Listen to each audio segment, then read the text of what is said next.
later. So good to be here with you, Michael. Thank you for joining me for a heart-to-heart conversation. And really, my intention with these heart-to-heart conversations is to drop from our head to our heart and really talk about those things that I think we're talking about behind closed doors, but maybe not in the open. And I think that especially what you're working on in your book, it needs to be brought to the surface. So thank you for showing up, doing the work, writing the book, and probably for the listeners, they're like, what, who is this Michael guy? Tell me about yourself. So let's start there with your story and what got you here. Sure. Well, thank you for the opportunity to be on this heart-to-heart conversation with you. I really appreciate it. And yeah, depending on where you want to start, the journey can be long or it can be abbreviated. But I guess what you need to know about me is I'm just a normal guy who's living a very normal life.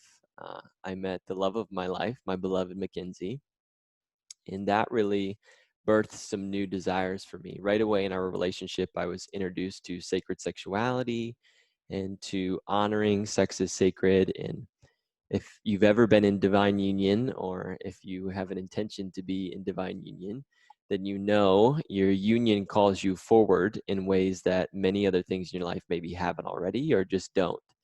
So I was called forward in a big way by my beloved to honor sex as sacred.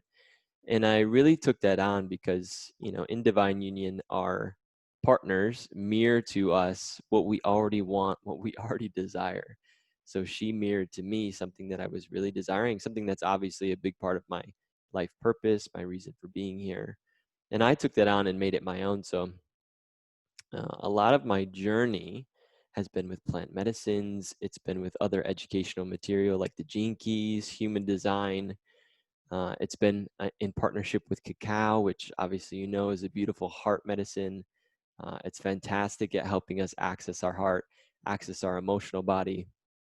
So the last 3 years specifically for me has been a reawakening to my heart's intelligence, a reawakening to the wisdom that already lives inside of me that I had disconnected with basically throughout the course of my life, trying to please other people, trying to live a normal life, having a job out in corporate America, making my way, making money, all these things that I thought I should be doing, and really reeling all of that back into what am I here for?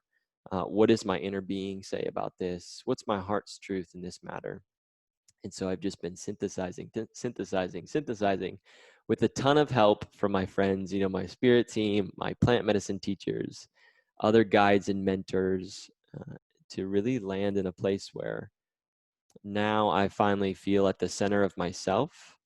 And through my contemplations, through my own life experiences, I've become very grounded in a body of work called sacred sexuality, work with sex energy. And that's primarily what I focus on now with both my book, Everything You Never Learned About Sex, Take Back Your Masculine Power and Use Your Sex Energy for Good, and in my interactions with other people.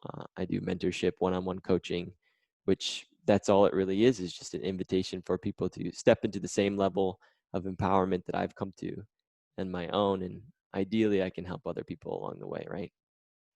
I love that. Yes, using your journey. And even, I mean, it seems like through your path, it's like you're taking your pain and maybe something that you really longed for and desired, and now it's your purpose. And what a beautiful, just like testimony right there. I heard throughout that there was this element of disconnection and kind of just going through the motions, doing what you should do through life. And so I'd love to hear how connecting with your sex energy and connecting with your heart helps you step into your power, like you say in your book, in that line. Yeah. Well, maybe we should talk about sex energy first, what it is, what it isn't, Yes, define it. Yes, please. Yeah, because I know it's funny. The irony is it's called sex energy, two words side by side, right? But sex energy isn't really sexual in any way other than it stems from and originates from our sexual organs or that part of our body, the base of our spine, that area. but it's not inherently sexual in any way. Connecting with it is as simple as bringing forth an intention to connect with it in the first place. But sex energy is something that we're bestowed with at birth. It's our gift from the Creator. It doesn't matter what your belief system is. It's a gift from whatever you call God. And the intention of this gift is to utilize it in empowering ways. Now, we have a system that's set up to disempower us, unfortunately. But fortunately, it's even more empowering when we discover that that's true and take our power back. So, a lot of talk about power there, obviously. But yeah, sex energy is synonymous with your creative life force, your prana, your chi. So there's kundalini energy. There's a lot of different names for the same thing. But basically, what it's for is it's the most creative energy in the universe, as far as my limited perspective goes. And yeah, we can harness this energy consciously. So for the most part in our lives, we utilize it, whether we're aware of it or not, unconsciously. And obviously that leads to certain circumstances, certain outcomes, certain results as a part of our creative genius, as a part of what we're capable of creating. But when we harness it consciously, sex energy is a generative energy. So you could think of it like a generator. It's capable of powering, if you will, any energy center that it's brought into. So if it's brought into if we think of it in terms of our chakra centers, if it's brought into our sacral center, we know the sacral center is our source of creativity in life. So we can actually draw this energy into our sacral center through our breath, through our intention, and breathing that energy into the center, we can awaken ourselves to greater levels of creativity. Now, creativity for the sake of creativity is beautiful. You know, we can create all kinds of things, but we can also create things that aren't necessarily beneficial for ourselves or for the world. And when we look out in the world, we can see lots of examples of that, especially in businesses that are creating large sums of financial income, but to what benefit? A lot of times it's at a cost, to the cost of the planet, to the cost of the consumer, to the cost of lots of waste being produced, to the cost of raw materials, resources being used in not necessarily the most conscious way. So that's why it's important for us to circulate this energy in a more wholesome way. So we talk about the heart. Well, when this energy actually hits the heart, you have a timeless experience of what's called the heart orgasming. And if you've ever felt that, whether it's through just your own individual experience, maybe in partnership with plant medicines, maybe in a love-making session that you shared with somebody, if you've ever felt the timeless experience of your heart orgasming, you know there's really no going back for you. The amount of love that we're capable of experiencing, but also giving and receiving when the heart orgasms is profound. It's life-changing. Mm. And the power that we have is to actively and consciously breathe this energy, circulate this energy into our heart, and bring that level of intention and love into our interactions with other people. So now, you know, you've got our sex energy, which is a generative energy, and you've got the heart, which is our epicenter of love. So you've got your creative life force energy empowering your ability to give and receive love. Then you're out in the world interacting with people from that place, and your interactions have a special kind of essence to it. It has a special kind of exchange. You know, it's no longer the dullness of just getting through life. You know that there's a really powerful exchange happening between you and whomever you're sharing that with. And that's only part of it. So uh, my journey, Mackenzie and I just moved to Kauai from Maui. The irony is Maui is what's considered the heart center of the world, the heart chakra of the world, if you will. Oh. Uh, but it's also in the line of the Hawaiian Islands, the second island. So there's 7 Hawaiian Islands, 7 main Hawaiian Islands. And the second one you could consider the sacral center, which is our sexual energy. So I've been able to just kind of have some synchronicities where my time on Maui was really all about connecting my sex energy with my heart. So I'll just pause there and Mm. see where you want to go next. Oh my gosh, there's so much there. Yeah. Oh, thank you for sharing that example. I had no idea, and I think people listening, it's like it goes back to just just the little everyday miracles and how everything really is connected, Hmm. um, whether we choose to see it that way or not, right? Yeah. Yeah. Um, and I've heard it said before that the way you do sex is the way you do life. And so I appreciate the distinction of sex energy, how it doesn't necessarily need to be about sex. But I'm curious what comes up for you when I say how you do sex is how you do life. Yeah, sex is really the perfect analogy for life. How you do sex is how you do anything, just like you said. And that's something that I wrote in my book. It's something I'm a firm believer in. And you can just, it's really tangible, right? You can look at your sexual experiences and see how you are in those experiences. So, for example, when you go to make love with somebody, are you physically tense? Do you have a lot of discomfort? Is the presence of your sex energy, especially in a lovemaking situation, uncomfortable for you? Does it feel like an energy you can circulate and experience all throughout your body, or is it mostly centralized in your sexual organs? Is it something like you feel overwhelmed by, like you need to just get out and release, whether it's through ejaculation or orgasm? Or can you be with this energy as it circulates inside of you? Can you allow it to move to every part of your body rather than just feeling it in your lower centers, in your sexual centers? Can you be present? Are you still present that you're with another human being? You're sharing this experience with somebody else, or are you just so focused on your own experience that you're not even actually with someone? You know, is it all about you and what you can get from it? Or is it, what can I give? What can I offer? What am I bringing to the table? What's my part in this? Is Mm. your breath shallow, limited, or are you relaxed? Can you breathe fully while you're in the experience of this heightened energy? And like you said, our sex energy is in no way meant to be confined to sexual acts or sexual experiences.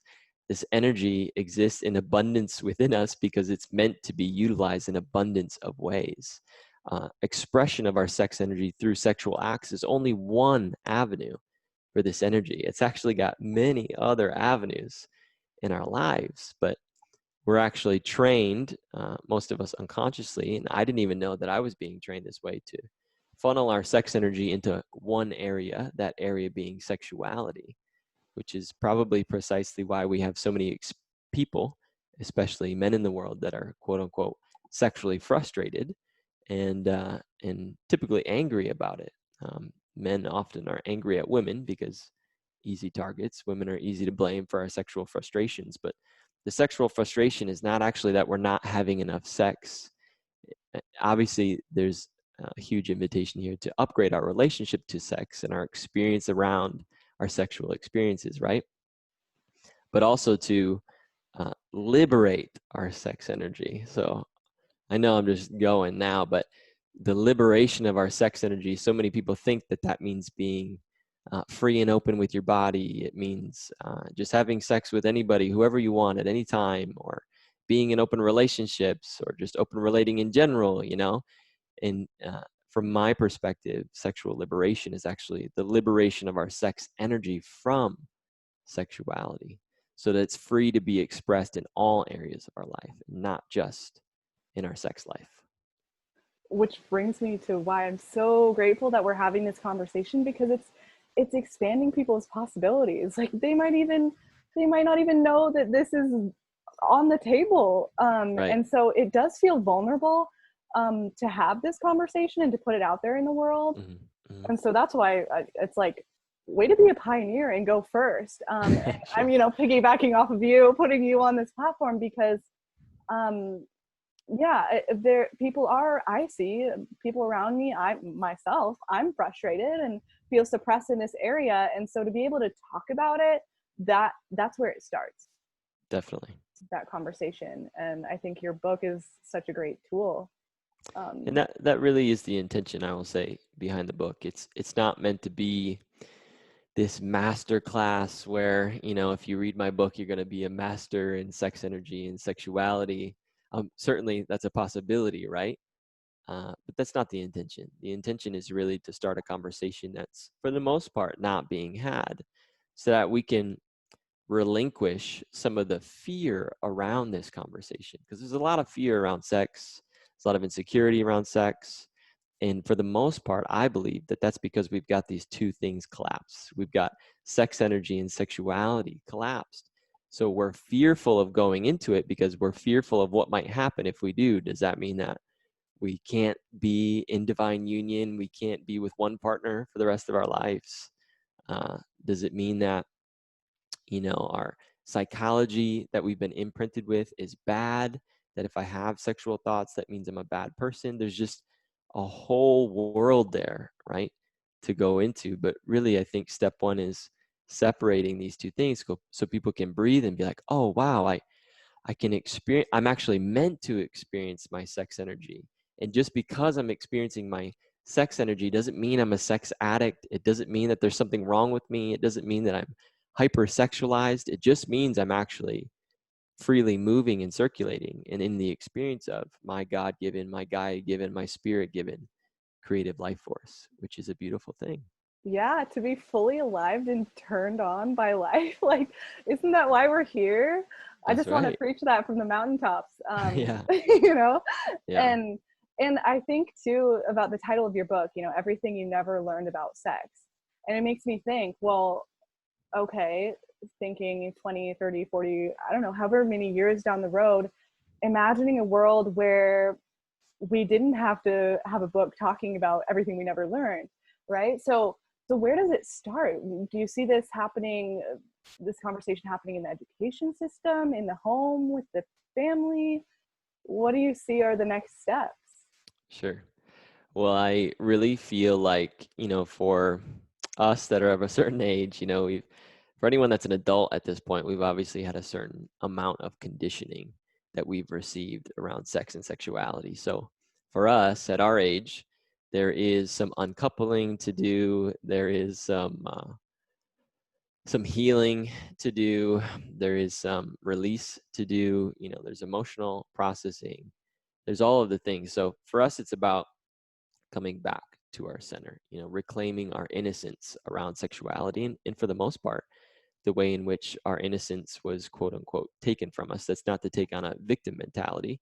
It's just to acknowledge that many of us didn't even have the opportunity to have an empowered relationship around sex because our conditioning and our environment didn't facilitate that. So the key really is for us to do the healing that we're here to do now so that we are embodied in this work.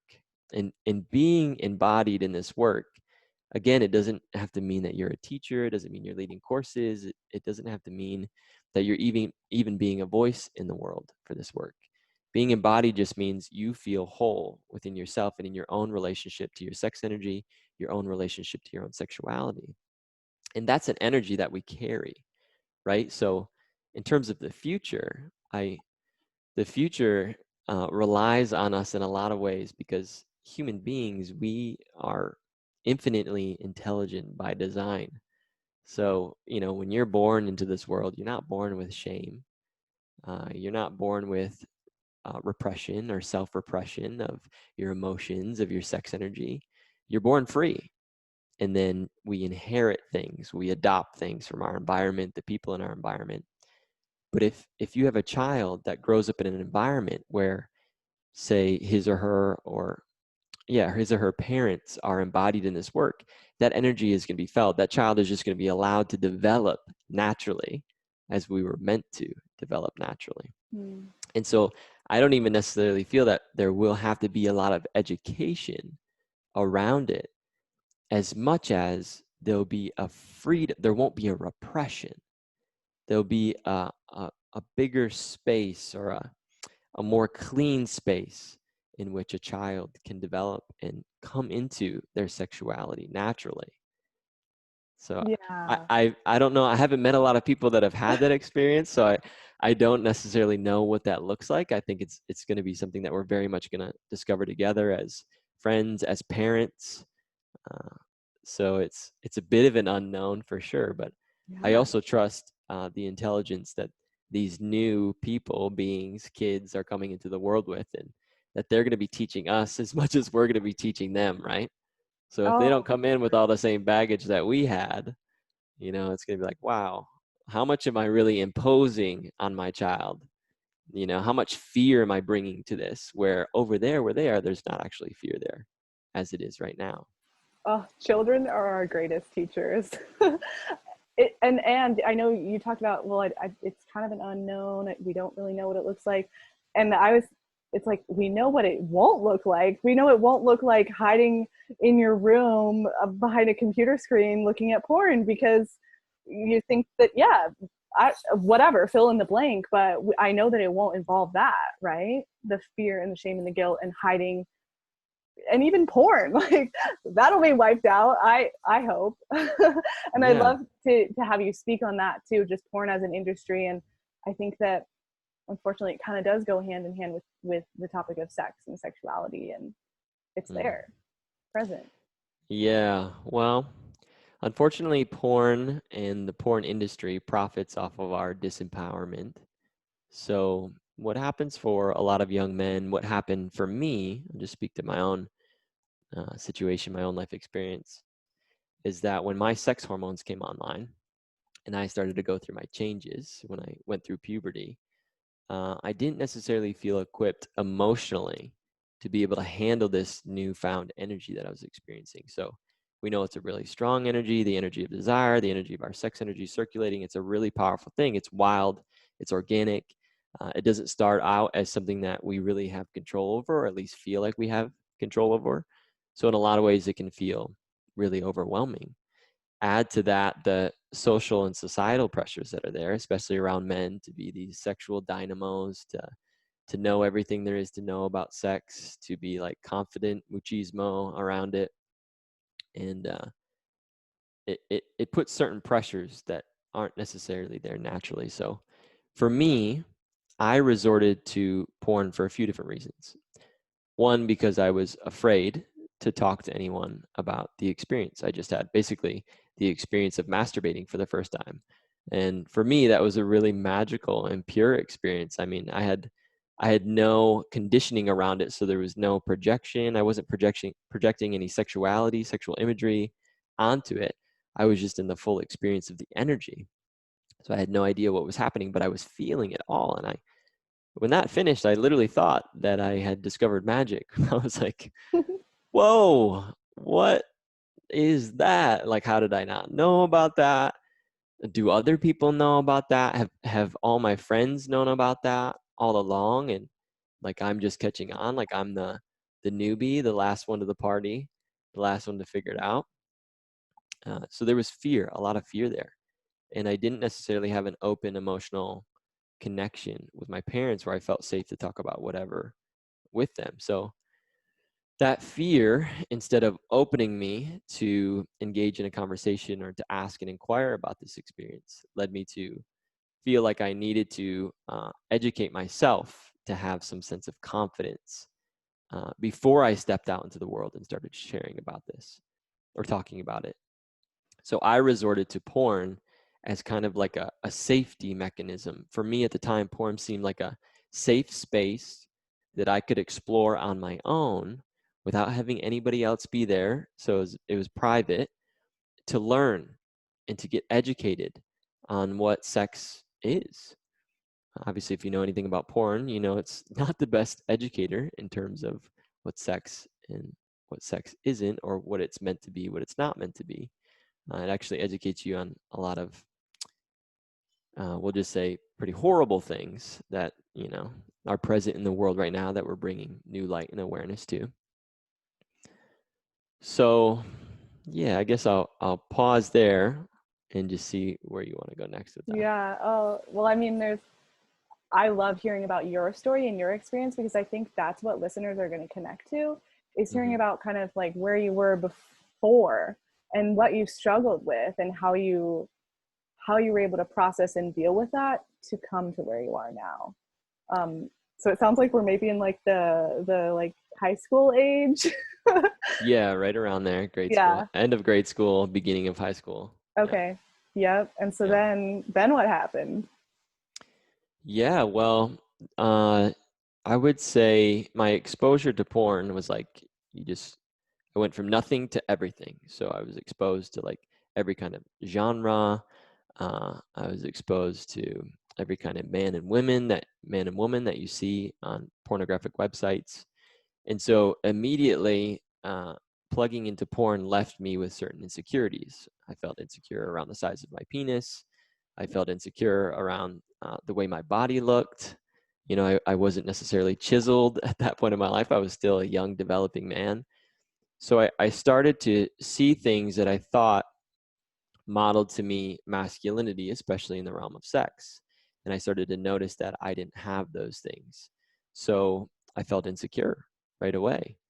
On top of that, porn is an incredibly addictive substance. So every time you go in and plug in, you have what's called a dopamine release, as well as other neurochemicals in your brain and other parts of your body that literally make you feel high, or they make you feel like you're on a high. They're reward chemicals. So I was being rewarded for a practice, an action that wasn't necessarily beneficial to me. So over time, that led to a funny little thing called not erectile dysfunction, but premature ejaculation. So again, I was building a relationship to my sex energy that looked like stimulate, release, stimulate, release, stimulate, release.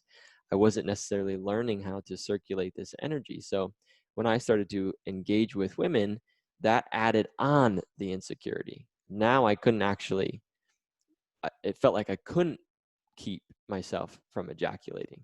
So all of a sudden I felt inferior as a lover. I felt inferior as a man. So in order to combat that, I introduced alcohol, which is something that comes in and around the same age, you know, high school, beginning of high school. You get introduced to alcohol. Alcohol suppresses, it diminishes, it numbs you, if you will. Which if you have something like premature ejaculation, it numbs every part of you. You know, it numbs your psyche. It also numbs your feeling body. So it had a positive and helpful effect in terms of having sex or interacting with other women. So I started to partner those two things. So the only time basically that I was interacting or engaging with women physically was when I was drunk or when I was buzzed. There's obviously other things that are out there. I don't know how far you want to go with this, but there's, you know, certain condoms that numb you down there. Literally, that's their purpose, is to numb you down there. So I became reliant on those, or I use those to help me in my experience with women. But all the while when this was happening, so my boatload of insecurities that I had around sex relating with the opposite sex, never talked about them. In fact, my outward experience was like a Conan the Conqueror kind of thing. You know, I was like a new age Casanova because I was still having a lot of sexual interactions with other women, and my environment and the people that were in my environment were, again, cheering me on. I was adding more notches to my belt. People were celebrating me. I even took it on as a celebration of myself, you know, that I was this machismo lover, even though my outside experience rarely matched what was going on the inside. So eventually, there was born a desire to have relationship with women. You know, I didn't just want to sleep with women. My genuine heart wanted to have like a real relationship. You know, romance, the whole thing. So, yeah, I got into romantic relationships, which, you know, I was met with a certain level of acceptance there. Uh, it kind of helped me take off some of the pressure to quote unquote perform, which is out there on men and women, Mm-hmm. obviously. Mm-hmm. But if you look, a lot of my insecurities were born from a synthetic reality that isn't real life. Exactly. So it was only in comparison to something that I saw, which what I was seeing was not real. I didn't know that at the time, but it's obviously not real life. But only in comparison to that were these insecurities born. And then all the actions I took to try to feel better, to try to conquer my insecurities, which really just made a mess of things. It just made a total mess of things. And on top of that, I couldn't really have genuine interactions and relationships with women because I had unintentionally programmed my mind to view women as sex objects, to objectify them.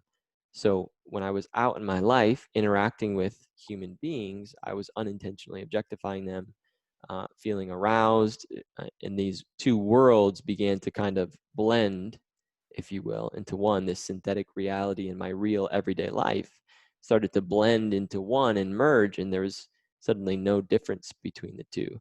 So it made me really uncomfortable. It's like at this point in my life, obviously those days are long behind me, but as a young man, I also desired just to have relationships with women that weren't sexual. But that became increasingly challenging to do because, yeah, just being young, insecure, having the conditioning that I had, all the social pressures, everything just, yeah, really made a mess of things.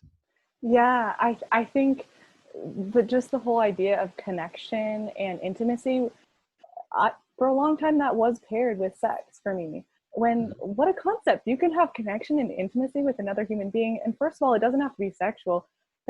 Second, it doesn't have to even be with the opposite gender, right? Like, Sure. I could be super intimate with one of my friends, and Yeah.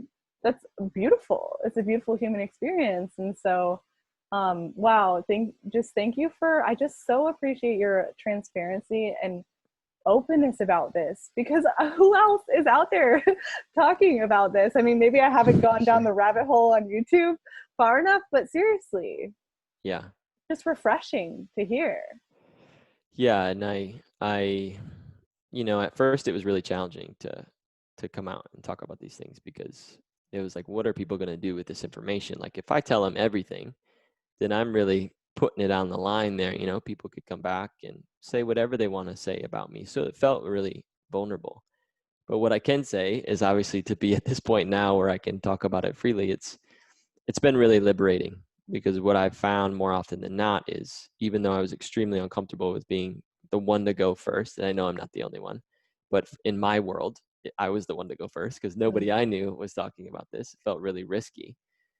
I was met with a lot of not only sympathy and empathy, but people that were relating in really powerful ways. And then all of a sudden, they felt permission to talk about their life experience and share their life experience with me. And that was really liberating for them. And it's like, as much as we like to keep the lid on this part of our lives, or we like to compartmentalize it and tuck it away in the corner, it's really an experience that we're all having.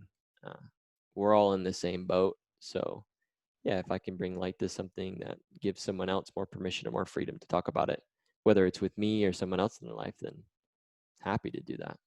Yeah. Oh, here for the liberation of other human beings. And that is what I've seen time and time again with heart to heart conversations, is by sharing so openly about what it is we're going through, that, yeah, it does just that. Not only does it help us heal, the ones talking, so me and you, by sharing our story and opening up about it, but then the listeners, it's kind of like a me too, like, whoa, they experienced that, what, like, so it's normal. Yeah. And I just, it's, I just can't get over it. Like, that to me is the greatest impact that I can Mm, have on the world, is by providing this platform to show people that they aren't alone. And whatever they're going through, there are people out there who are going through it, or who are on the other side, to show that there's a light at the end of the tunnel.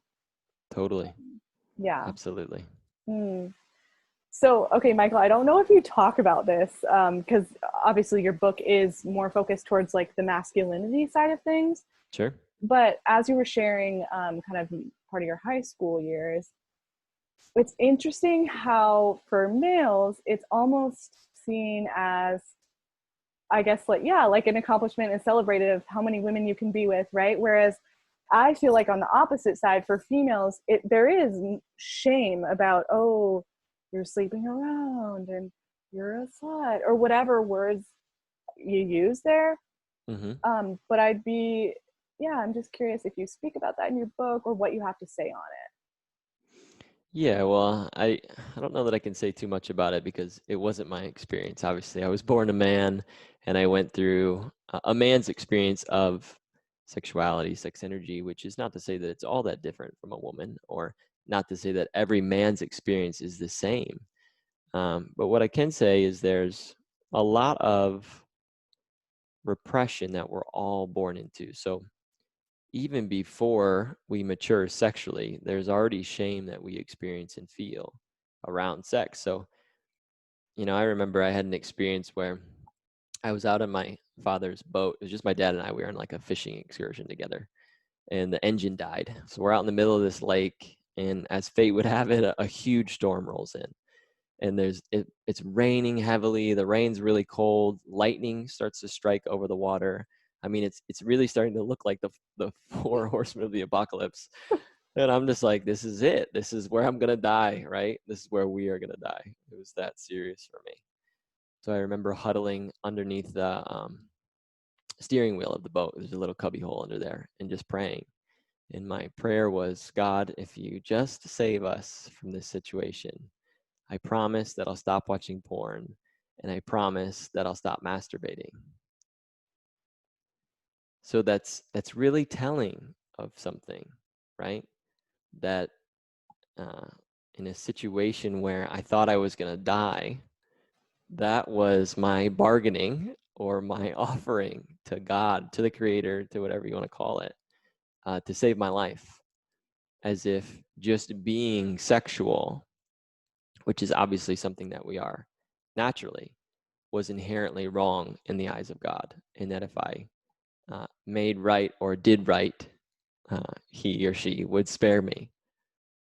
So where that came from, I couldn't really tell you. I grew up in a Catholic household, so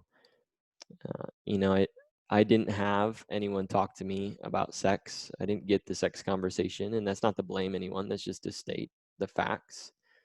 I definitely didn't feel an openness or a safety to talk about it. I definitely feel like my faith had certain restrictions around sexual interactions that made me feel that just even having sexuality or sexual desire was inherently wrong, not only in the eyes of the dogma that I was learning, but in the eyes of God, which is probably why I bargained or attempted to bargain what I did. And so there's just not a lot of wiggle room there. There's not room for exploration. So I know, yeah, women get a really bad rep in terms of um, their relationship to sex, their relationship to men. And it's really not for any one of us to define for the other. It's just whatever's true for that individual.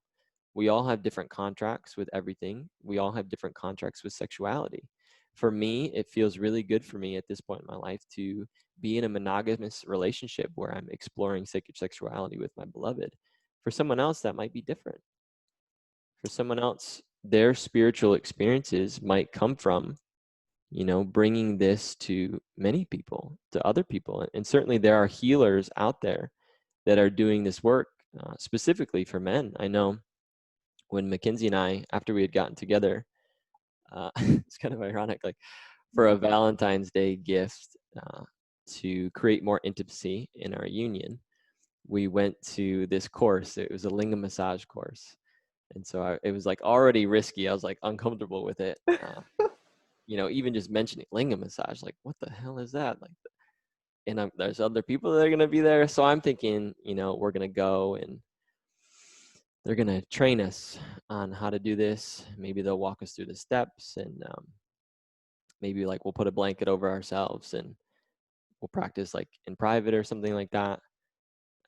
But it was not that. And this woman, she brought in another man, and she created such a safe and sacred space. I really had to honor her for that.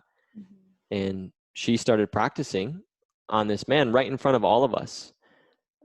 His clothes were off. She was massaging him, but I just got to witness something in that moment that I had never seen before, which was somebody who was so solid and clear with their own sexuality, with their own sexual energy, that she was actually using it as a healing force for men, including myself, that have had a very immature relationship to sex.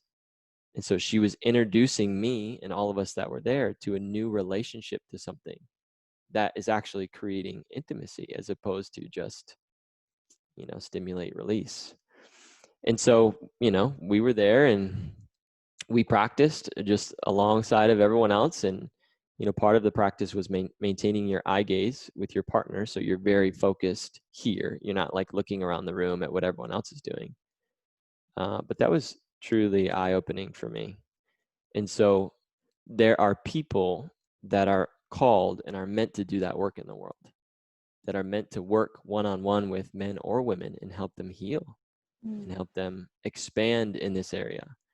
It's not necessarily what I'm here for. I'm more the voice for something, but I really have to honor the people that's their calling, so it's not right for any one of us to say that there's one way to do it and not another, or one way is the only way. There are many ways. And I think the key is to really synthesize and focus on what's right for me. Yeah. Now, if you're asking a teenager that question, it might be a little bit more challenging for them to identify that. So there's obviously, we still want to protect young people. We still want to educate them as best we can. We still want them to obviously not make any quote unquote bad decisions.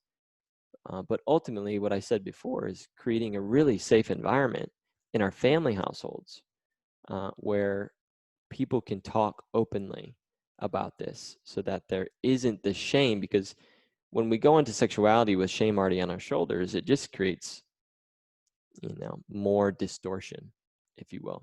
So your come from matters. If it's authentic for you to be with many different people, and that's part of your soul's purpose for being here, then I celebrate you.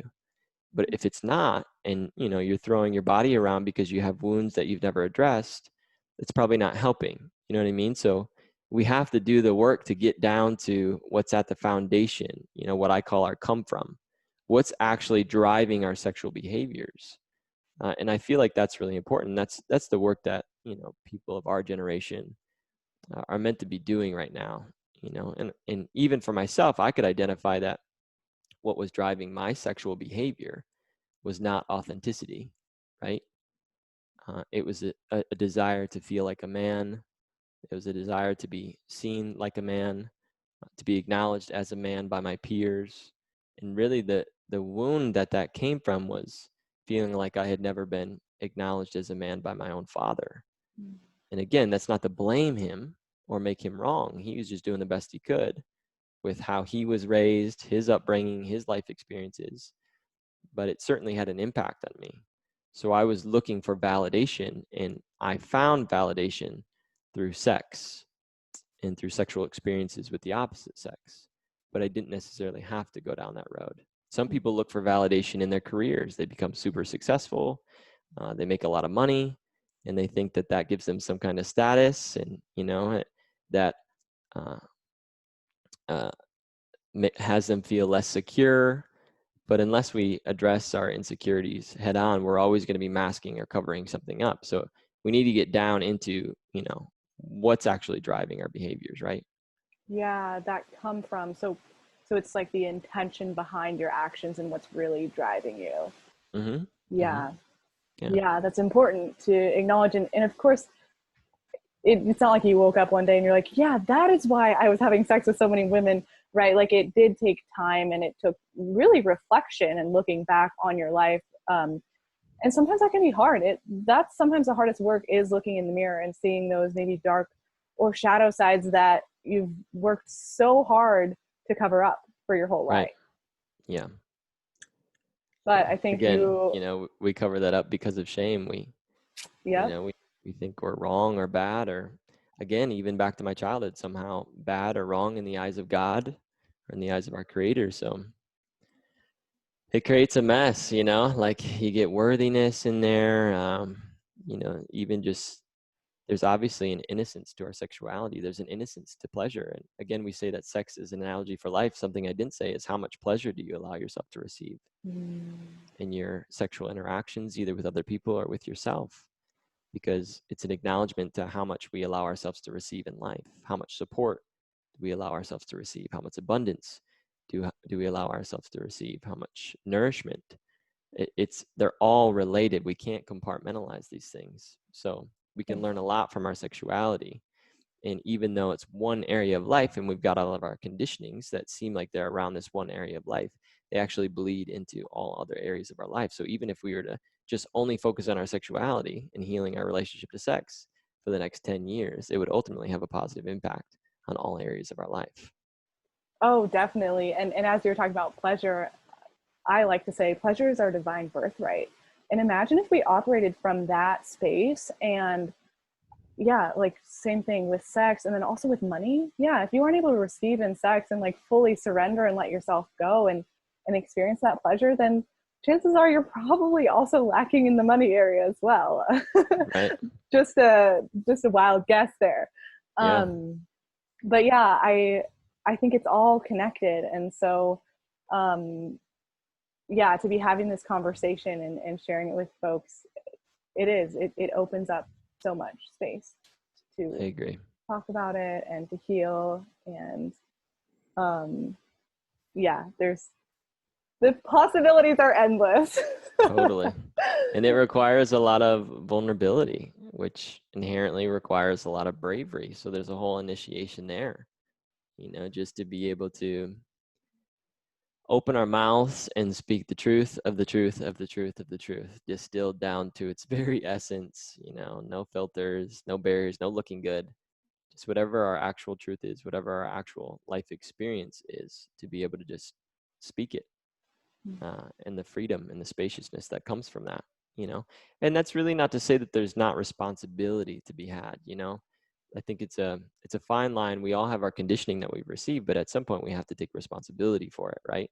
When you become aware of it, that's when it's your responsibility. So it doesn't matter if we definitely go through phases. Like I went through phases of being pissed off and like angry at people and fuck you to my parents and like, this is your fault, you did this to me. Fuck you to religion, this is your fault, you did this to me. There's natural progression of our healing process, but at some point you land on, it doesn't matter what happened before. This is here now, and so am I. So this is my responsibility. Nobody's going to heal this for me. And that's really where you start to take your power back. Yeah, it's the stages. And of course, and it's not, yeah, like you said, it's not wrong to have the frustration. And it's an outlet. And sometimes it's easier to point that finger and go, this is all you, Right. you, it's your fault, instead of, yeah, fully go through those stages and then, yeah, accept it and then make meaning from it there on Totally. out of like, okay, in your case, okay, how am I going to use this to impact the world for the better? Yeah. Even like, getting right on the court. When I woke up to some of the realizations that I had, part of taking responsibility for it was acknowledging with the other people that I'd had sexual interactions with, that I was like using them, to acknowledge like what a jerk I was, uh, to take responsibility for that and apologize. And I will say that most of the time, the people on the other side were like, no big deal. Like that was so long ago, it moved on. But for me, it felt important because it was just a matter of integrity. Like it's bringing wholeness to something.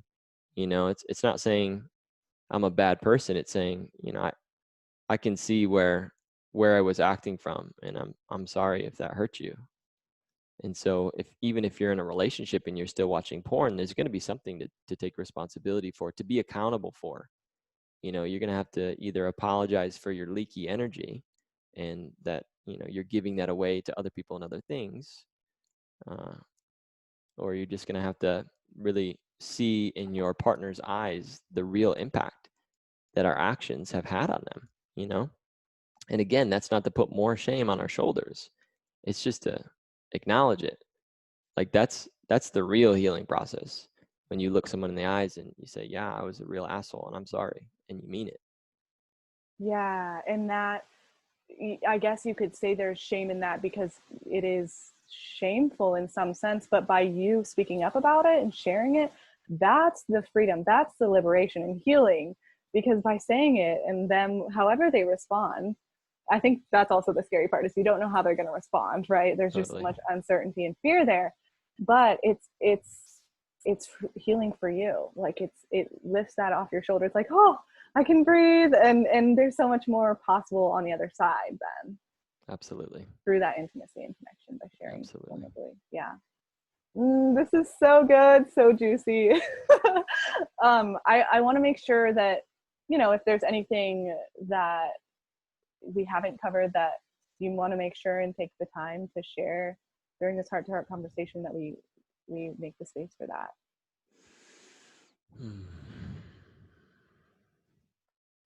I guess what's there for me is just to let people know that like now is the time. Like we are actually safe to start having these conversations, and there is a greater revealing that's happening on a global level. You know, we're really starting to see how much we have been living in the quote unquote shadows in this area. And it's not only in this area. The three big ones are money, sex, and power. But sex is obviously a big one. And, you know, we have some things to clean up on a collective level on behalf of ourselves and on behalf of humanity too. There are human slaves out there, 4.5 million of which approximately, we don't actually know the number, that are specifically sex slaves. So they've been enslaved. And, you know, I read a story the other day of a woman who was raped 43,000 times over the course of 3 years. And so if you average that out, that's 30 to 40 times a day. And so, you know, people are living in these realities, and it's something that we need to face and address on a collective level, but we can't actually do that, not for real, until we face and address that part of ourselves. So I know it's scary. I know it seems daunting.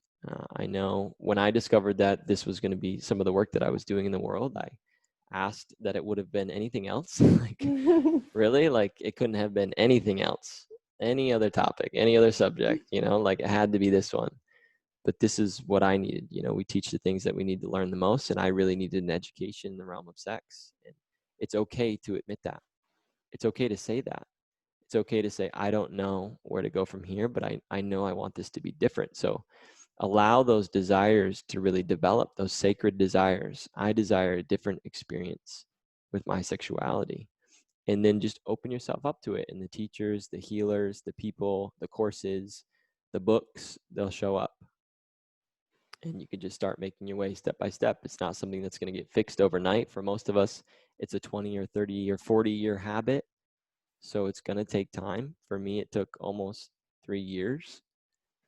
And that was like real devotion. It wasn't just 3 years of, you know, touching on it here and there. It was like sitting in ceremony every day. So it takes time, but we can do it, and we're meant to do it. And now is the time, you know, and we are safe. There are people that will hold us through that process, and we're big enough to hold ourselves. And I think that's something really important to acknowledge as well. Yeah, thank you for adding that. Now is the time. I almost want to say like it is past time, but yeah, now in the present moment, here and now. And I mean, as the host of Heart to Heart Conversations, want to open myself up to anyone who is wanting to delve deeper, whether it be sexuality or other areas. That yeah, I'm here to support you all the way. And Michael, I know that there's plenty of ways to connect with you, so let's hear about that. If people want more of you, where can they go? Totally. You can go to my website, www.michaelmcpherson.co, C-O, not .com, C-O. You can find me on Instagram. I just changed my Instagram handle back to my name, so it's Michael J. McPherson now. And yeah, just reach out to me on my contact form. That's probably the most genuine way, is just send me a message. And I'm pretty responsive, pretty available. And then from there, yeah, we'll see where it goes. But you can also buy my book. Obviously, my book is available for pre-order on Amazon, Barnes & Noble, and IndieBound now. It's called Everything You Never Learned About Sex. Take back your masculine power and use your sex energy for good. As much as it might seem like it's for men, I have no doubt that it's going to be incredibly healing for women as well. And I'm really counting on women to be evangelists for this work, because I know in many ways women are ahead of men in terms of acknowledging the desire that we have to have a new experience in this realm of life. So those are some of the ways that you can find me. If you love cacao, you can follow at KAKAO Drinking Chocolate.